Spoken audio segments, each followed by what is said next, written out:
My friends, today we're painting a very tight German three-tone ambush camouflage. But first, we need to close up the beautiful interior from the last episode and hide it from the world forever. Next up, masking the big hatches. Tamiya tape didn't work too well, so I went with sponge chunks instead. And once the interior was stuffed to the brim, I sealed off the loading rails with tape.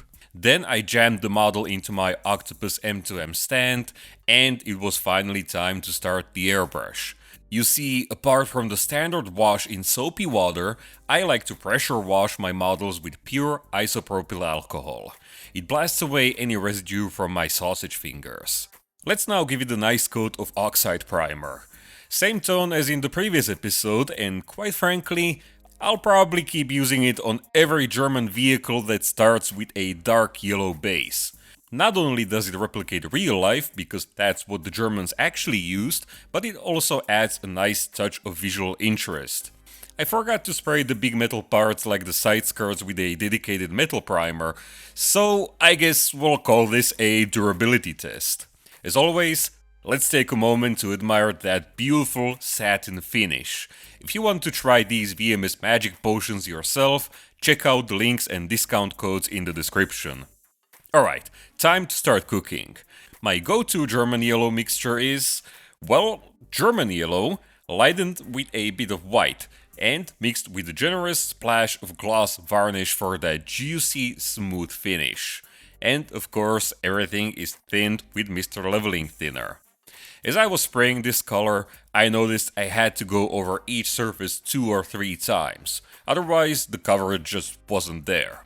Totally normal, by the way, and honestly, that's the right way to do it. You can't expect full coverage in one go and a smooth finish at the same time. However, it made me think about the red primer. You see, I was tempted to leave this imperfect, mottled effect in some places, but then I remembered all the talk about German perfectionism and also realized that this is not the time and place to try some new, eccentric painting concepts. Instead, I guess this is the part where I'm supposed to talk about air pressure, nozzle size, and mixing ratios, right? Yeah, we'll get there. But let me first tell you what really grinds my gears. Running out of paint right before I finish the job.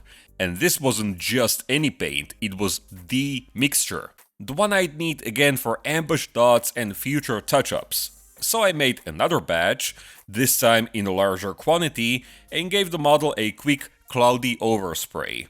Nothing fancy, just enough to match the 2 different tones. I stored the rest in a plastic bottle because thinking ahead makes you look smarter. And hey, just look at the Sturmy in this plain yellow coat. Honestly, it looks so good, I was originally tempted to build the Drollshagen vehicle. But we're going full ambush here, so buckle up. Let's now mix the olive green. Again, I started with the base tone from the new AKRC lacquer range and highlighted it using the same yellow mixture. A bit of gloss varnish for that smooth finish, and if the mixture doesn't look right in the cup, it's easy to make it lighter or darker using the same colors. And this time, I didn't wait for a disaster to strike, so I poured it straight into a dropper bottle. Now this is the part where I should finally talk about thinning ratios and air pressures for real. It's easily the most asked question, I get it at least twice a week, but here's the truth. I don't know the answer, and honestly, I don't care enough to find out. Hear me out. Sure, air pressure is something we can technically measure on our compressors, but who says all pressure gauges are calibrated the same? My 20 psi could be your 15 or 25. And even if we ignore that, there's something else I've seen firsthand over the years. Every airbrush behaves differently.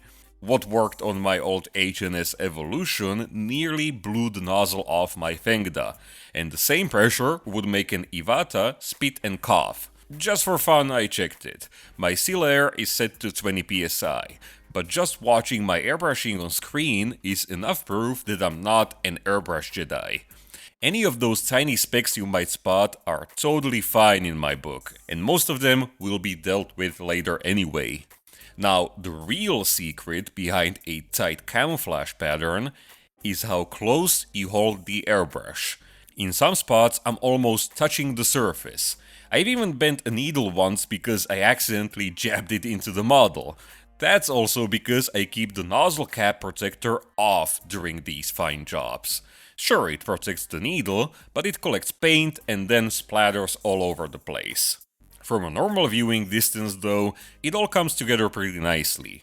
I'm loosely following the color profile from the kit because, well, the real Storm Tiger I'm replicating is kind of a mystery. Anyway, let's move on to the red-brown. Once again, it's mixed from the AKRC base tone and highlighted the same way. As always, you can grab these paints and everything else from AK using the affiliate link down below. There's a discount code too, and every purchase helps me out. Now, if you're trying to guess the thinning ratio from the video, you can kind of tell by the consistency on screen. I usually keep it 60-40, but every paint behaves differently. For example, that olive green mixture wasn't super opaque, but it sprayed nicely even when it was a bit thicker. Rod brown, on the other hand, has excellent coverage, even when thinned further, but it also tends to sputter like a Soviet diesel engine. So yeah, I had to thin it down more, and just like that, all those imaginary paint dilution charts would fly out of the window. Oh, and one more thing about air pressure. This Fengda BD208 I'm using for the tight stuff has a micro adjustment valve at the bottom, but no pressure gauge. So when I fiddle with that, the number on the compressor becomes pointless. Like, yeah, it's less than 20 psi, thanks. I hope this doesn't get me cancelled for giving non-answers, but here's my best advice for tight camo patterns. Find the pressure that works for your airbrush. Hold the airbrush as close to the surface as humanly possible. Use a small nozzle, mine is 0.2 mm, and thin your paints a lot, like a lot, at least 60-40, but definitely more. Anyway, you might have noticed that I masked off some sections. Those are spots where missing parts received the camo, but they're no longer there, so no camo. And here's where we are so far. Not done yet, still needs some cleanup, but it's starting to look like something. Going back to the highlighted dark yellow, I did a few corrections. Normally, I'm not too bothered by a little paint sputtering here and there because weathering always covers it up, and I still use the same excuse that these camouflages were mostly applied in the field by hooking up a spray gun to the tank's exhaust. But if the sputtering is too heavy, or you don't like some of the shapes, this is a quick fix. Continuing with the same color, I sprayed the ambush dots. Back when I was painting the Yak Tiger all those years ago, which was by the way my first 3-tone camouflage in a lifetime, I painted the dots with a paintbrush because that's how they were done on the real one. These, however, were clearly sprayed with an airbrush because they're big and soft. The smoothness could be better, but the color transitions are tight and that's what matters. We could keep bouncing between colors, doing endless corrections and tweaks until the end of time, but I've decided this was good enough for my needs. Then I sprayed the whole model with an extremely diluted mix of the base color, basically a filter. The idea is to soften the contrast, blend everything together, and make the darker colors look a bit more faded. Totally optional. I'm not even sure if it made the model look better, but it definitely didn't make it look worse. Different, for sure. Either way, the oil paint effects in the next episode are gonna shake up the overall look even further. Finally, let me show you a little varnish trick. Normally, I seal my models with a matte or satin coat, but this time I went for maximum contrast.